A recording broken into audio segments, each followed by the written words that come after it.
الرحمن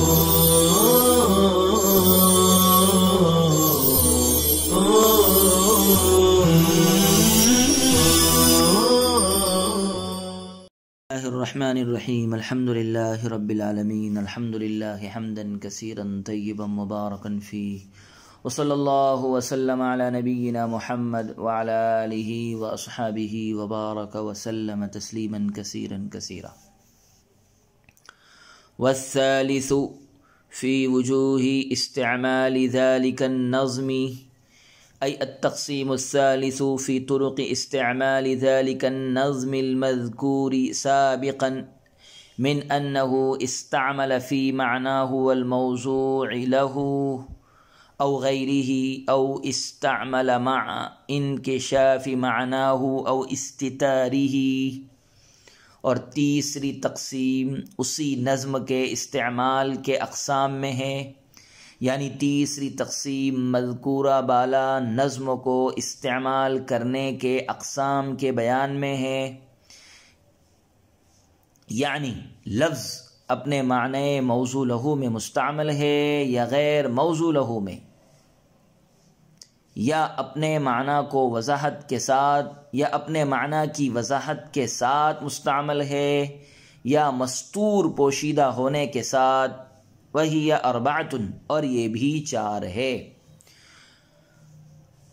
وہی اربعۃ ایضا الحقیقۃ والمجاز والصریح والکنایہ. حقیقت، مجاز، صریح اور کنایہ. لأنه إن استعمل في معناه والموضوع له فهو حقيقة أو في غير الموضوع له فمجاز.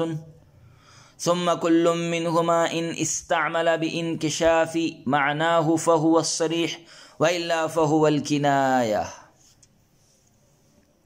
اس لیے کہ لفظ اگر اپنے معنی موضوع لہو میں مستعمل ہے تو وہ حقیقت ہے، یا غیر موضوع لہو میں مستعمل ہے تو وہ مجاز ہے. پھر ان میں سے ہر ایک اگر اپنے معنی کی وضاحت کے ساتھ مستعمل ہے تو وہ صریح ہے، ورنہ تو وہ کنایہ ہے.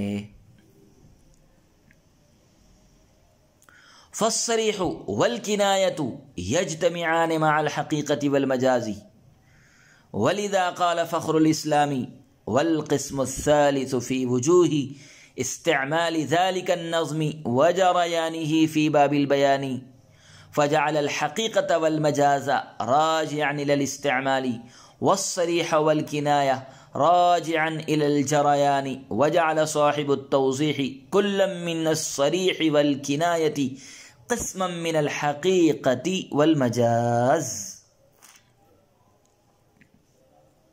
پھر صریح اور کنایہ دونوں حقیقت اور مجاز کے ساتھ جمع ہو جاتے ہیں.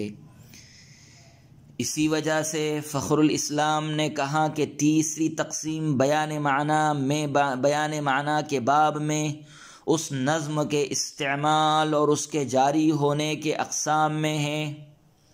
پس فخر الاسلام نے حقیقت اور مجاز کو استعمال کی طرف راجع کیا اور صریح اور کنایہ کو جریان کی طرف راجع کیا، اور صاحب توضیح نے صریح اور کنایہ میں سے ہر ایک کو حقیقت اور مجاز کی قسم قرار دیا. عزیز طلبہ کرام، یہاں سے تیسری تقسیم کی تشریح فرما رہے ہیں.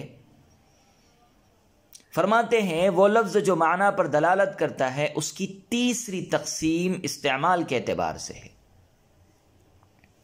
یعنی وہ لفظ جو اپنے معنی موضوع لہو میں مستعمل ہے.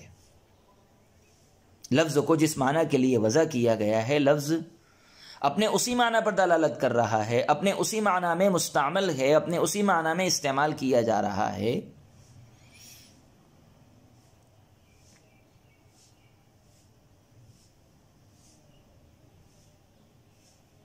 لفظ اپنے معنی موضوع لہو میں مستعمل ہے یا اپنے معنی غیر موضوع لہو میں. لفظ کو جس معنی کے لیے وضع کیا گیا ہے، لفظ اپنے اسی معنی میں مستعمل ہے، یا جس معنی کے لیے وضع کیا گیا ہے اس معنی سے ہٹ کر کسی اور معنی میں اس کو استعمال کیا جا رہا ہے.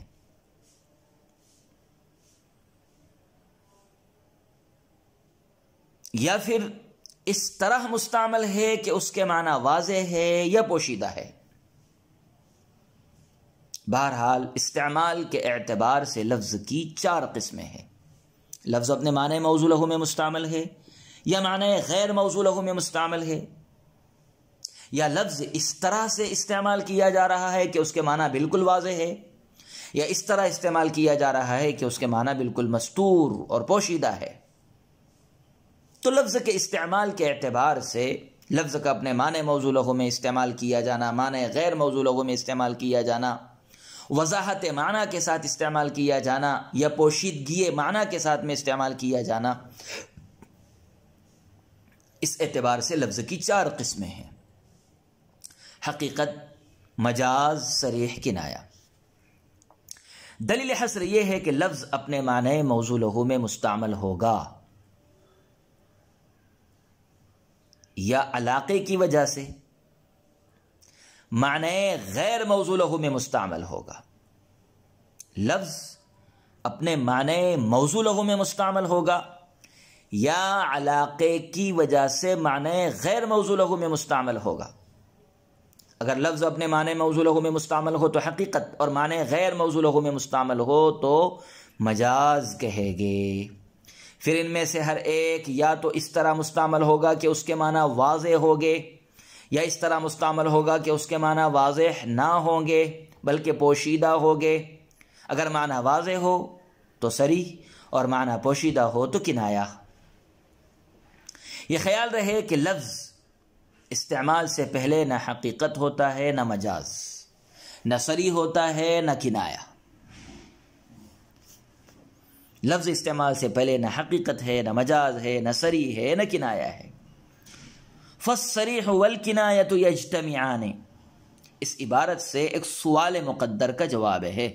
سوال یہ ہے کہ ایک تقسیم کے اقسام کے درمیان تباین اور اختلاف ہوتا ہے، حالانکہ مذکورہ اقسام حقیقت، مجاز، صریح، کنایہ کے درمیان تباین اور اختلاف نہیں ہے، بلکہ صریح اور کنایہ حقیقت کے ساتھ بھی جمع ہو جاتے ہیں اور مجاز کے ساتھ بھی جمع ہو جاتے ہیں۔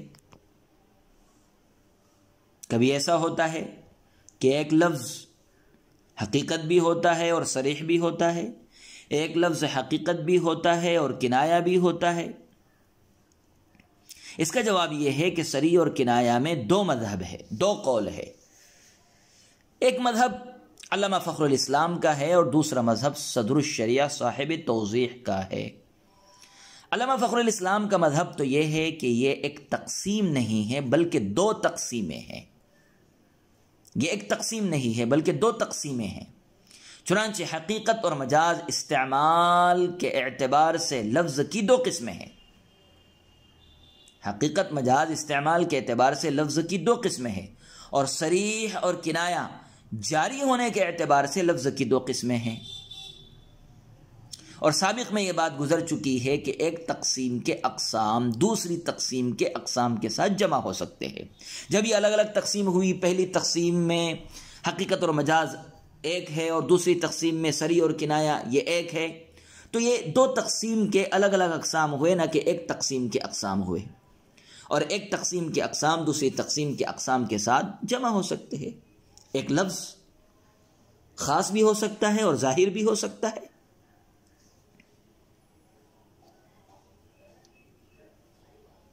لہذا صریح اور کنایہ کے حقیقت اور مجاز کے ساتھ جمع ہونے میں کوئی مضائقہ نہیں ہے، کوئی حرج نہیں ہے۔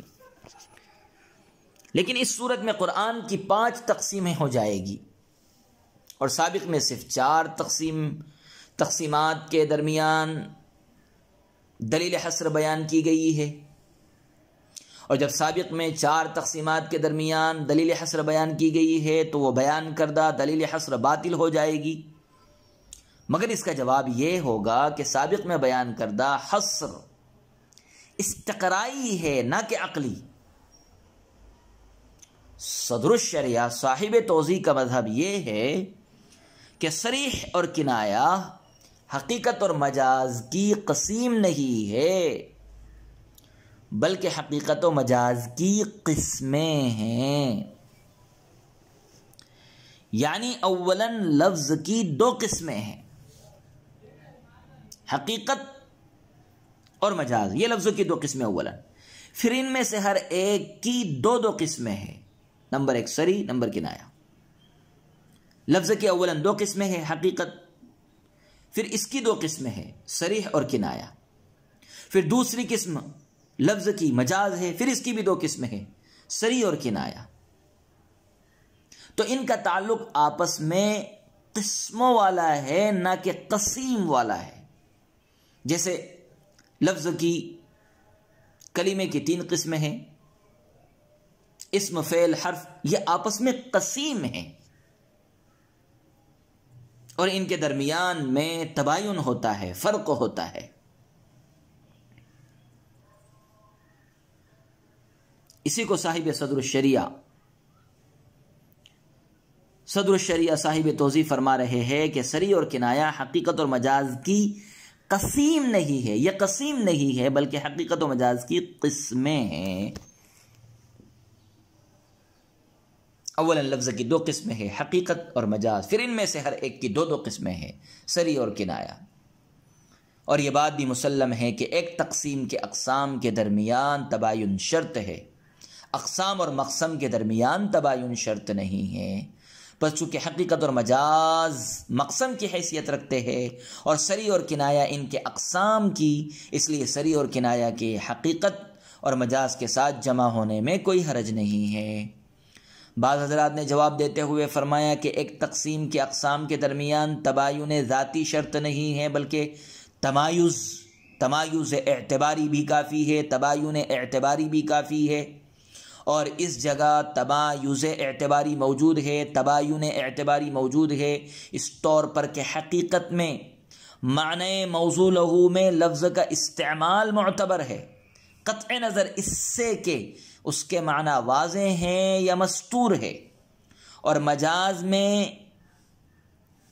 معنی غیر موضوع لہو میں لفظ کا استعمال معتبر ہے، قطع نظر اس سے کہ اس کے معنی واضح ہے یا مستور ہیں، اور صریح میں معنی کا واضح ہونا معتبر ہے، اس سے قطع نظر کہ وہ معنی موضوع لہو ہے یا معنی غیر موضوع لہو ہے، اور کنایہ میں معنی کا مستور، پوشیدہ اور غیر واضح ہونا معتبر ہے، اس سے قطع نظر کہ وہ معنی موضوع لہو میں مستعمل ہے یا معنی غیر موضوع لہو میں۔ پس چونکہ ان حضرات کے نزدیک ایک تقسیم کے اقسام کے درمیان تباین ذاتی شرط نہیں بلکہ تباین اعتباری کافی ہے، اس لیے حقیقت اور مجاز کے ساتھ صریح اور کنایہ کے جمع ہونے میں کوئی مضائقہ نہیں ہے، کیونکہ اس اجتماع کے باوجود تمایز اعتباری پایا جا رہا ہے۔ اس لیے کہ حقیقت میں معنی موضوع لہو میں استعمال ہوتا ہے، مجاز میں معنی غیر موضوع لہو میں استعمال ہوتا ہے، صریح میں وضاحت معنی ہوتی ہے اور کنایہ میں استتار معنی ہوا کرتا ہے،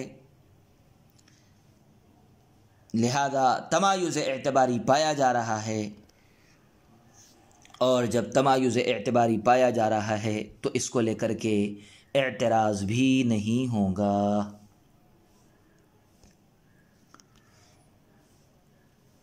والرابع فی معرفت وجوہ الوقوف علی المراد، ای التقسیم الرابع فی معرفت طرق وقوف المجتہد علی مراد النظم، وهو إن كان في الظاهر من صفات المجتهد لكنه يؤول إلى حال المعنى وبواسطته إلى اللفظ، ولذا قيل إن هذا التقسيم للمعنى دون اللفظ۔ اور چوتھی تقسیم مراد پر مطلع ہونے کے طریقوں کی معرفت میں ہیں، مراد پر مطلع ہونے کے طریقوں کی معرفت میں ہیں، یعنی چوتھی تقسیم مراد نظم پر مجتہد کے مطلع ہونے کے طریقوں کی معرفت میں ہیں، اور واقف ہونا اگرچہ بظاہر مجتہد کی صفات میں سے ہے، لیکن وہ معنی کے حال کی طرف راجع ہے اور معنی کے واسطے سے لفظ کی طرف۔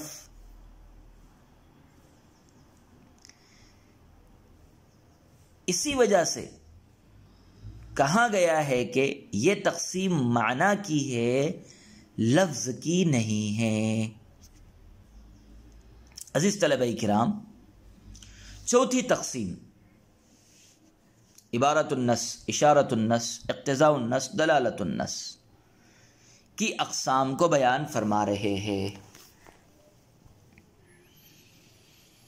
عبارت النص، اشارت النص، دلالت النص، اقتضاء النص، ان چاروں میں نص سے مراد وہ لفظ ہے جو معنی پر دلالت کرتا ہے۔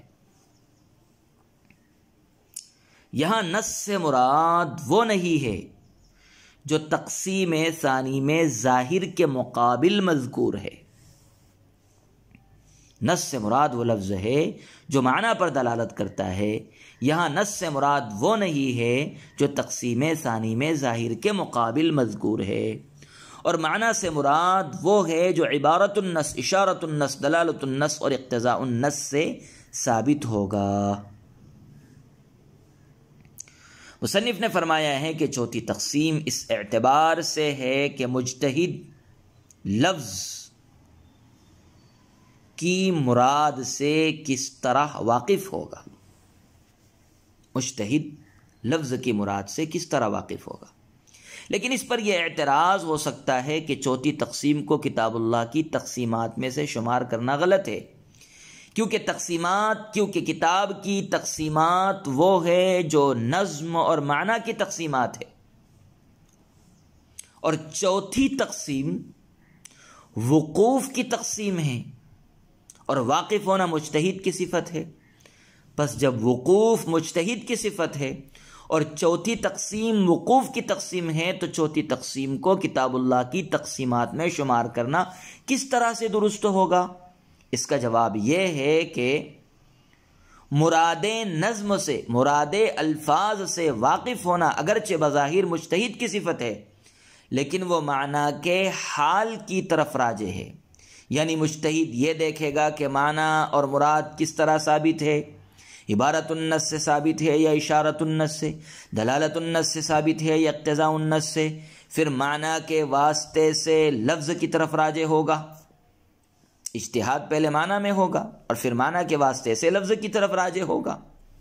پس لفظ اس معنی پر عبارت النص کے ساتھ دلالت کرتا ہے یا اشارت النص کے ساتھ، دلالت النص کے ساتھ دلالت کرتا ہے یا اقتضاء النص کے ساتھ۔ بہرحال مجتہد کا علم اور وقوف لفظ اور معنی دونوں سے مستفاد ہے۔ مجتہد کا اجتہاد، اس کا وقوف مراد، یہ لفظ اور معنی دونوں کے ساتھ ہے، وقوف دونوں سے مستفاد ہو رہا ہے۔